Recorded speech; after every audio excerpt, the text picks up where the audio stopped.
Who could have known that a group of assassins introduced as filler for a chase scene would end up being so intrinsically tied into the overarching story of Berserk? And yet, that's exactly what ended up happening to the Bakiraka clan. They were first brought into the story as part of a sort of gauntlet of death that the King of Midland puts the Griffith rescue team through during their escape, but they end up becoming one of the only groups of humanity with a shred of free will remaining to them. They are led by the charismatic master assassin Silat, and their clan Exiled is currently the leader of Griffith's Search and Destroy War Demons unit. As of chapter 371, the Bakiraka clan's hideout might be the only other safe haven for humanity in the world of Fantasia. And if that isn't a testament to Miura-sensei's storytelling abilities, then we don't know what is. But who exactly are these people? Where did they come from? What motivates their actions? And ultimately, what is their heart's true desire? We'll answer all that and more in this video. This is the Bakiraka clan's origins explored. Before we get into our explanation, we have a very small request. If you like our content, please support us by subscribing to our channel. This is a small click for you, but for us, it means a lot. Thank you. Let's begin.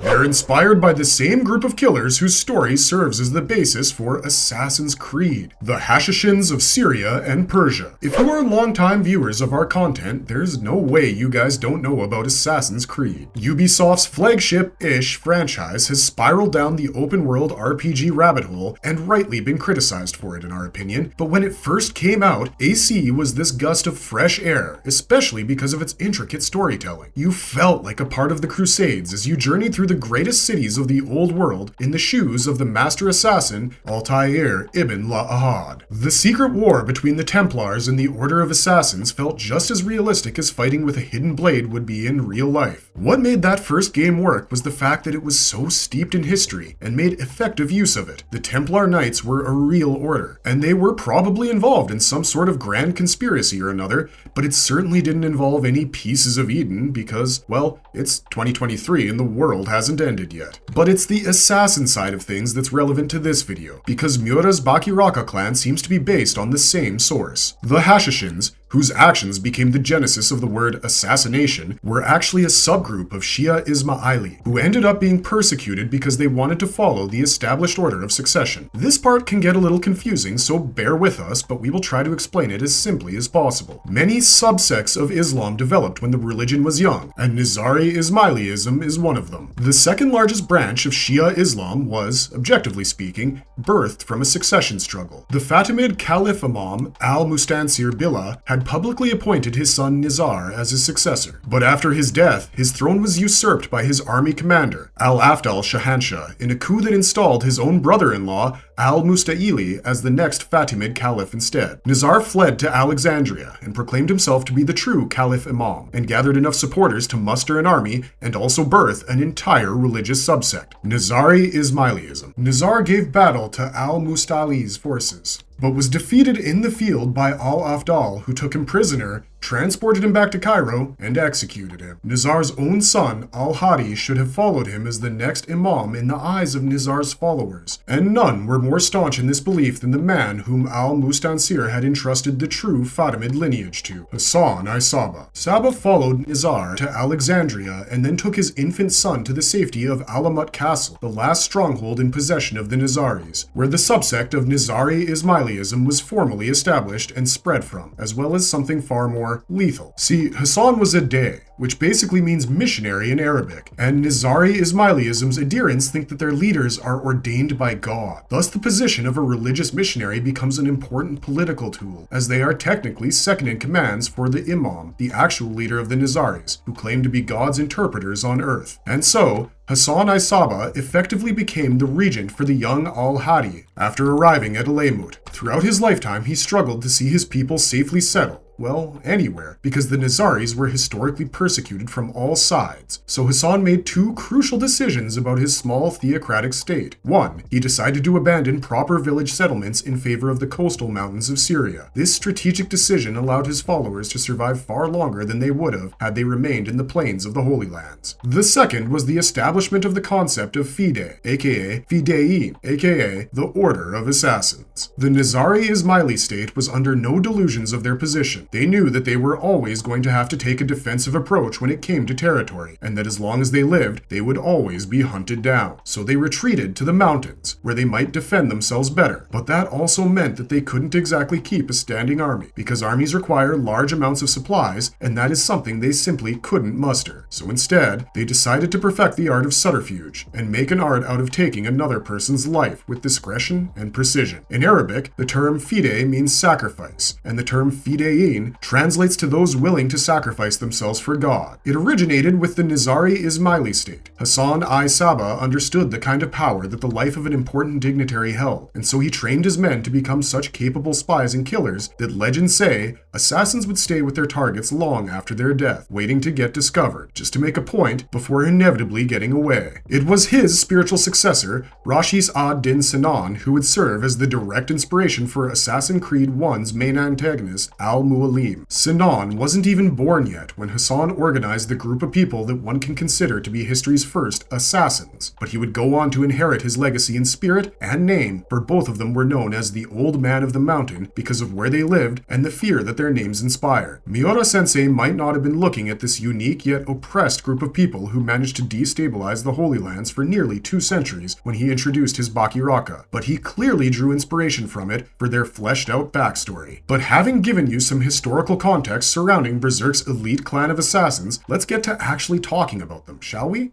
They debut as filler assassins, but end up becoming part of a larger invasion, the Bakiraka clan's introduction to Berserk. No one could have guessed that this random group of side quest assassins would end up becoming as large a part of Berserk's story as they have. The Bakiraka clan debuted as part of a gauntlet of death that the King of Midland puts the Griffith rescue team through on their way out of Windham City. The first wave was comprised of scores of Midland's regular army storming the Tower of Rebirth in order to apprehend Griffith & Co. and rescue Princess Charlotte. This tactic would have worked against any other rescue operation given the sheer numbers that the king sent into the tower. He must have mobilized an entire unit for this mission, and typically, that can mean as many as 100 men. The Midland soldiers definitely had the numbers advantage on their side, but they had the misfortune of being up against the band of Falcon's 100-man slayer. Guts clears a path for his comrades out of the tower practically by himself, but once the Griffith rescue team emerges in the open, things get trickier. They are surrounded on all sides by Midland knights, and a small band of crossbowmen take aim at the escapees. Their shots would have been on target had they been given the opportunity to fire. Instead, the crossbowmen were found dead in the next panel because the king didn't want the fools to end up hurting Charlotte by mistake. Ironic, given what happens next, but you'll see what we mean. The Midland's imperial authority has a mental breakdown after seeing Griffith steal his daughter from him once again. He laments the fact that the White Falcon didn't rot away at the bottom of that tower a long time ago, and decides that there is only one way to get back what he sees as his. Gaining command over his tiers, the King of Midland orders his captains to summon the Bakiraka. And this is when we get our first glimpse of the assassin clan from Kushan land. This debuting quintumvirate consists of 4 men and 1 woman, each with an unassuming aspect to their appearance. Yet it was clear as day that these people were not to be messed with. The king's captain of guards confirms our suspicions as he gives his subordinate a quick breakdown of who the Bakiraka were. A clan of exceptionally skilled fighters trained specifically in the art of assassination. The history of the Bakiraka clan was shrouded in complete mystery. Their existence could only be verified through their reputation, and their reputation was a dark one. It was said that in the former time of war, the Bakiraka clan had been responsible for disposing 100 rulers, vassals, and other people of political significance. Their assassination methods and efficiency made them more frightening than an army of 10,000 in a way, and you can see that the influence from real-life Hashishans was strong, even this early on in the Bakiraka's conceptualization. The captain had no idea that this infamous assassin order was under the king's employment, because that's how difficult obtaining this order's services was. The king commands his contracted assassins to bring him Griffith's head and kill anyone who gets in their way, but he warns them to make sure they don't end up hurting Charlotte. If so much as a nail from her pinky finger was harmed, he would wipe the Bakiraka off the face of the earth, and thinking this to be a simple task, the assassins accepted their mission and took their leave. We have to give credit where credit is due, because the filler 5 were actually pretty good at tailing their targets and staging an ambush. ambush, the assassins followed the Griffith rescue team all the way to their escape point and managed to get ahead of them to nab them in the sewers. True to their reputation, even in the damp and dark environment of a sewer, the Bakiraka were able to move as quickly as they would in broad daylight. The tiger claw-wielding man attacks Guts' party from above, while the trident-wielding guy ambushes them from below. If it had been anyone besides Guts and Casca, they'd be shredded meat by now, but thanks to their skills, they managed to survive. Judo was shocked that the king would sick a mercenary group as twisted as the Bakiraka on them, which he took as a sign of his majesty's rage. But just as he was explaining the assassin clan to them, a third Bakiraka emerged from a drainpipe and shot a poison dart in Griffith's direction. And this is where the whole ensuring Charlotte's safety clause of their contract ends up unintentionally getting breached, because nobody expected the princess to jump in the way of the dart. Guts immediately dispatches of the dart blower, and the Tiger Claw assassin knows they've already messed up, so he proposes an exchange. They give over the princess, and the Bakiraka give her the antidote. Casca ends up agreeing to these terms and hands Charlotte over to the only female assassin present, and the fight between the Falcons and the assassins resumes. The fifth member of this quintumvirate was shown holding up what looked like a massive pillar over his shoulders when the Bakiraka were introduced. Turns out those were actually harpoons, which he could use as javelins that struck their targets with shocking accuracy. Had it not been for Judo's quick thinking and exceptional knife skills, the Griffith rescue team would have died in those sewers. Guts and Casca managed to fend off their pursuers and thought their job was over, but they forgot the female Bakiraka was still lurking in the shadows. Thinking they'd won, Guts goes to light the match, and it's only Pippin's experience working in a mine that saves them from a crispy ending. Turns out, this assassin's specialty was using gunpowder, because with a single spark from her bangles, she was able to ignite a roaring flame within Midland's bowels. Once again, Pippin's minor experience and a small assist from Griffith managed to save the day for the rescue team, but as Void would say, that too may be a factor guided by causality. The distraction gave the female Bakiraka enough time to return to Wyndham Castle with her prize in possession, but the king ended up rewarding her with death, because not only did they fail to capture Griffith, they ended up poisoning Charlotte as well. This performance from the Bakiraka clan might make you think that they're really ineffective as killers, but consider the fact that Griffith's escape from Wyndham was literally ordained by Berserk's version of fate. There was no way that a person destined to become a god hand was going to die at the hands of hired assassins, no matter how exotic their weapons or how skilled they themselves were. But this did tie things in nicely to the next major development in the story following the eclipse, because after Guts defeated Rosine and embarked on his journey to St. Albion, Midland was invaded by the eastern superpower called the Kushan Empire. These eastern savages were using their overwhelming numbers and superior fighting capacity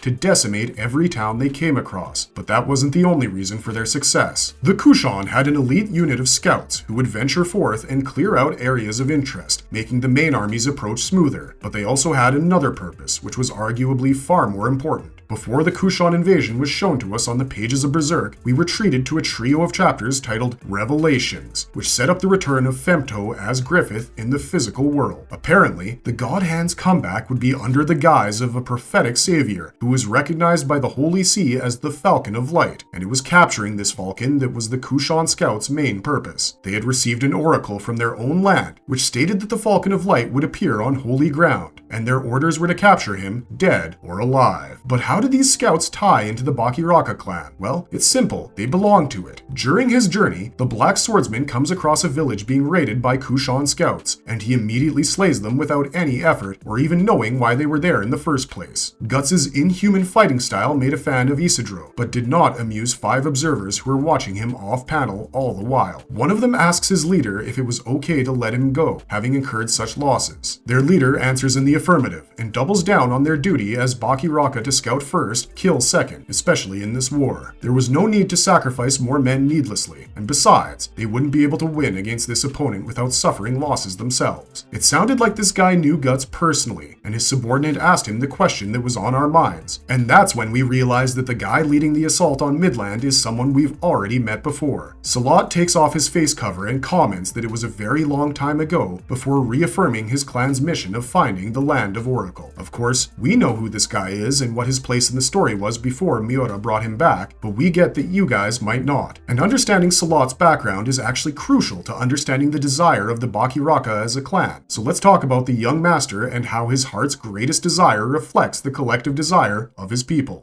A prince in exile with a deep connection to his people, the story of Silat and the Bakiraka clan. When Silat debuted in the Berserk manga, you could tell that Miura-sensei was more focused on giving Guts an interesting challenge rather than introducing an interesting character. We say this because of how caricature-esque Silat's first 3 appearances were, and, well, the fact that he was brought in as a literal tournament participant. After embarking on a year-long journey of finding his purpose and honing his sword skills, Guts arrives at what looks like a Tudor castle to attend a grand tournament. He takes in the sights and pays special attention to the fire pits, where an odd-looking fellow was besting fighter after fighter. This guy was lean, lightly armored, and fought with blades that didn't look like they could stand up to a knight's mighty sword. For one thing, they were about the size of a standard dagger, and for another, they were hand-mounted. This is, of course, because Silat's fighting style, nay, his entire background, was inspired by Indian cultures and martial arts practices. These hand-wielded blades are called katars, and they originated in southern India in the 14th century. Using this ancient weapon, Silat had managed to defeat every oncomer, including the hulking mercenary Valencia, who was at least twice his size. With a few deft moves, the dark horse of the tournament snapped his opponent's blade in two and forced him to admit defeat. Silat was thoroughly unimpressed with the sword arts of these lands, which he considered to be dull and narrow-minded, akin to children swinging sticks in the face of their own hand-to-hand fighting style. You can see his pride on full display here, and perhaps this is why Guts decided he had to step in and show this guy his place on the food chain. The future Black Swordsman challenged Silat to a fight, and convinced the sponsor of the tourney to let him cut in line for this encounter. The Eastern Enigma was unbothered by this change in events, and so he asked the sideshow to take his stance and prepare to reap the consequences of what he has sown. But to his surprise, Guts just asks Silat to come at him. The sponsor of the tourney notes that the tables have turned entirely, as Silat was now the one doing the chasing. With just a year of training, Guts has become so much better as a fighter that he doesn't even need to take a stance to dodge incoming hits anymore. Silat has to bust out the secret blade in his boot to catch Guts off guard, and credit to his flexibility,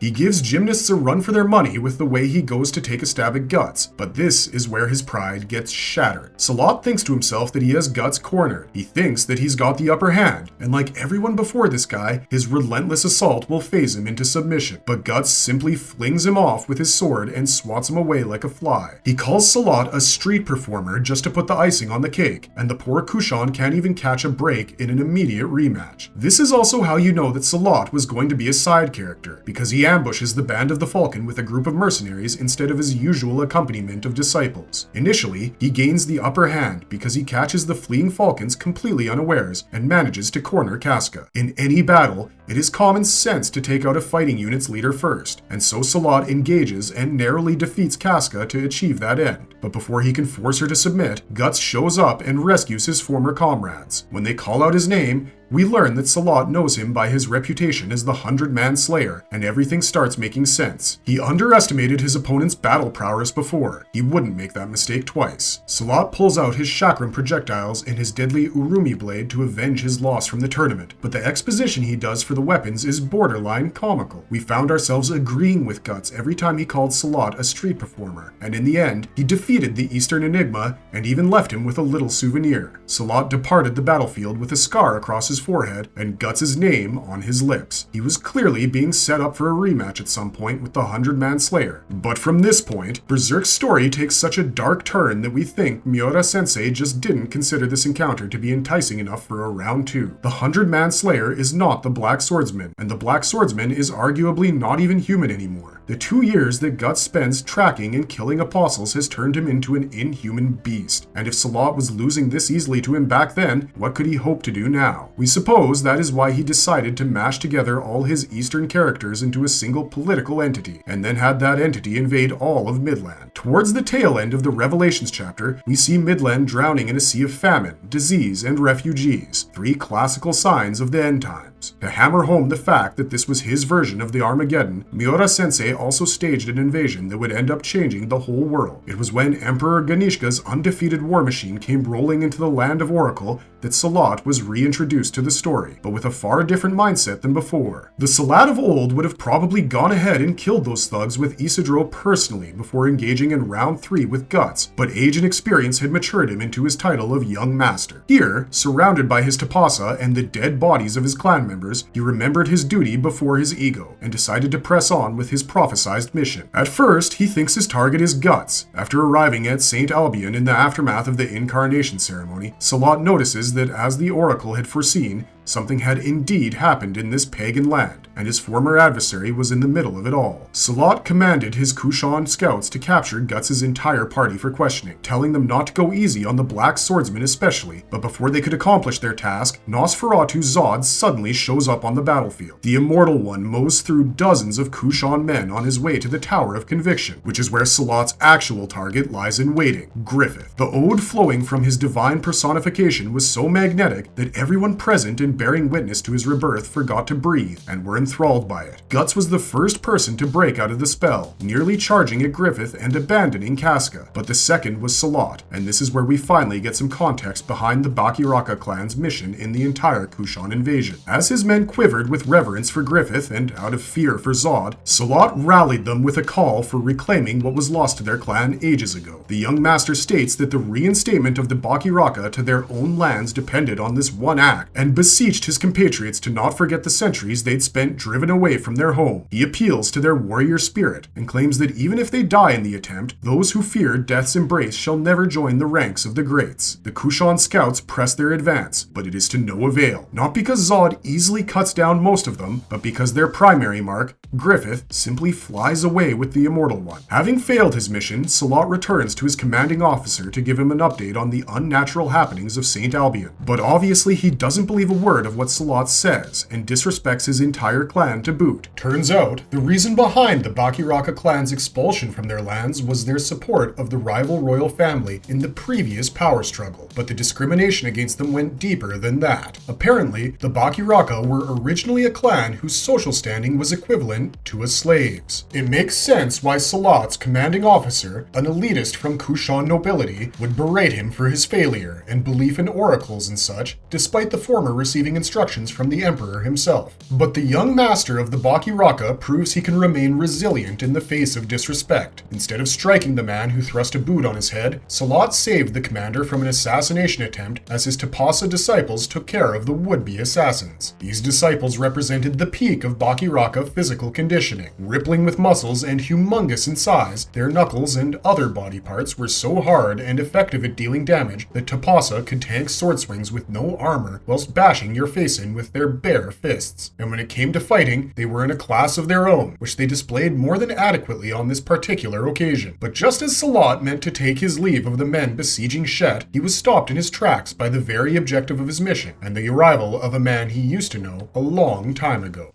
Apostles, abominations, and a bird's eye view of things. The Bakiraka clan's role in the final acts of Berserk. Griffith's miraculous appearance on the battlefield stuns everyone into silence except Silat, who is terrified by this development. He is about to warn his commander, but finds him with a sword in his eye right before he can deliver the warning. Silat watches on with horror as his countrymen fall to the Falcon of Light, but he remains resolute in his purpose. He waits for the opportune moment to present itself, and when it does, instructs his Tapasa to capture Griffith immediately, but they are pushed back by a man from their collective past, the Bakiraka clan known as Rakshas. Now you might be wondering why a guy gets exiled from a clan of exiled assassins, but even killers have codes, and Rakshas disregarded them with delightful contempt. He reveled in torturing his targets instead of finishing them off mercifully, as was the Bakiraka way. Perhaps this is why Silat is shocked to see Rakshas in Shet, and barely manages to escape by the time the rest of Griffith's apostles show up. But this marked a turning point in the story. Upon returning to Wyndham with news of his failure, Ganishka personally dismissed Silat and his clan from the duty of capturing Griffith. Henceforth, the Bakiraka were to simply report on his movements. While leaving the castle, one of his Tapasa inquired if this was all right, and if leaving their clan's restoration up to that dread emperor was really okay. Silat reassures him, but he's unsure himself. Of course, he wanted his people to return to the lands they had come from and end their bitter exile in foreign dominions, but he couldn't deny his disciples' concerns. Everywhere they turned in Wyndham, they saw corpses, and the air had a thick stench of blood and death hanging hanging within it. The Tapasa had heard tell of monsters lurking in the fog that covered the city, and though Silat dismissed this claim, he would be proven wrong by the very man his clan of exiles had exiled a long time ago. During the Band of the Falcon's diversionary attack on Windham City, Rakshas ended up leading Silat and the Tapasa on what looks like a wild goose chase, but it is a great revelation for the Bakiraka. Upon witnessing the man-made Behelit in all of its hideous glory, and then the battle between Ganishka's demon army and Griffith's war demons, Silat begins to truly question the man he was fighting in service of. He does deeply desire for his clan's restoration to their ancestral keeps, and he wants to be the man who leads them to that salvation, but not by cooperating with someone who toyed with demonic forces. Silat and his Tapasa end up becoming silent observers of the conflict between Griffith and Ganishka, with their only significant intervention coming after the Dread Emperor descends into the man-made Behelit himself. When Laban and the rescued Windham citizens manage to make it past the first Kushan outpost, they are stopped in their tracks by Silat and his Kushan scouts. The young master is surprised to see so many Midlanders make it out of the city without causing a rabble, and calls their liaison, Jarif, a traitor to his people, but then he is given an even more baffling offer. Jarif asks Silat and his entire clan to join the Band of the Falcon. Jarif knows of the Bakiraka clan's sordid history as war slaves. He knew that the only reason they were in this campaign was so that they could leave Midland's territories and return home. He knew that all they sought was peace. Jarif said that the Falcon of Light could create this land of peace for the Bakiraka, and they would find salvation underneath his wings. But Silat had heard enough. After having his ego as a prince broken by guts long ago, he felt like a character who could now pierce through the veil of deception that blanketed Berserk's world.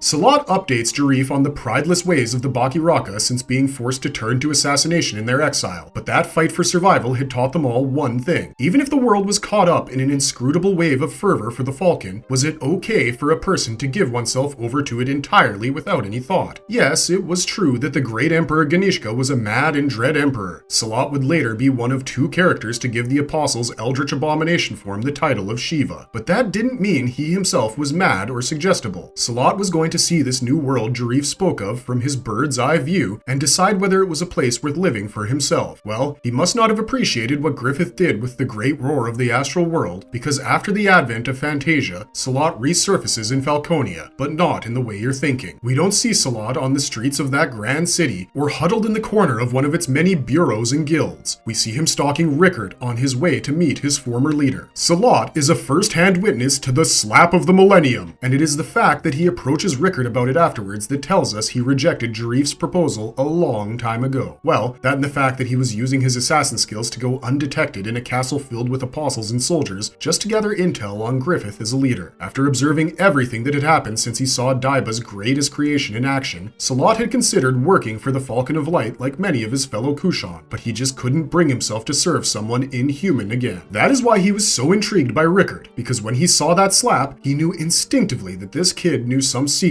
which could help bring down Griffith in the future. After rescuing the former Falcon, he rendezvous with Rickard's party at Luca's apartment and reveals his next step, home. Centuries ago, when the Kushan were forced to flee to Holy See territory, they built an impregnable fortress deep within the mountains to serve as their home away from home. This mountain fortress is reminiscent of the actual assassin fortresses of Alemut and Masayaf, but with a couple of key differences. Number one, everyone living within it was so skilled at killing that they could take on both humans and inhumans, and number two, they had just lifted their no outsiders policy, so taking Rickard there would be no problem. The real problem would be getting out of Falconia, and this is where Silat's character progression truly shines. Earlier, he used to be a cocky swordsman who relied on his traditional fighting style too much to defeat his opponents, but after losing to Guts, he had trained himself day in and day out, and really humbled himself in order to gain a pragmatic worldview. This is what helped Silat keep up with Rakshas, an apostle, in a one-on-one fight, despite not possessing magic weapons like Farnace's silver dagger or something of that nature. He managed to escape with his Tapasa, Rickard, Erica, and Daiba on the latter's Garudas, and has not resurfaced on the pages of Berserk since, but we think he's due for an appearance sometime soon. That's because the Bakiraka clan's involvement in the story is far from done, and we think they'll actually play a key role in the final arc of Berserk. Don't you think it's a little weird how an assassin clan is yet to have a single successful assassination on the pages of Berserk? Every time the Bakiraka set out to accomplish something, Miura-sensei manipulated events in such a manner that their losses became inevitable. First, it was the eclipse. Then, The incarnation ceremony. The only time they outwardly succeeded in an objective was when they escaped Falconia, and we think it is for a reason. Silat is not wrong in thinking Rickert knows something about Griffith. He knows everything. Who he was, what he is, how he thinks, what he wants, the whole 9 yards. But on top of Rickert, he also has the assistance of a man who can possibly magic the apostle problem away by himself, and that's Daiba. If you've seen our Daiba Origins video, you will know that the Paramarishi Senani was well aware of the nature of apostles and the astral world. He was the one who gave Ganishka his Behelit in the first place, and if Rickert and Daiba both put their knowledge in the same conversation, the resulting exposition should put us one step closer to what all of us are waiting to see, and that is Griffith's death. It seems like Guts and Griffith are destined to do this forever. The Black Swordsman remains a crucial part of the Falcon of Light's story, and so he can't even land a single blow on that guy, and trust us, it isn't for a lack of trying. Right now, Guts is sinking into the depths of his despair aboard the Seahorse because he couldn't land a single blow on Griffith or keep him from stealing Casca from him once again. But you know who did what the Black Swordsman couldn't? Rickert. And we think that the only reason the Slap of the Millennium was successful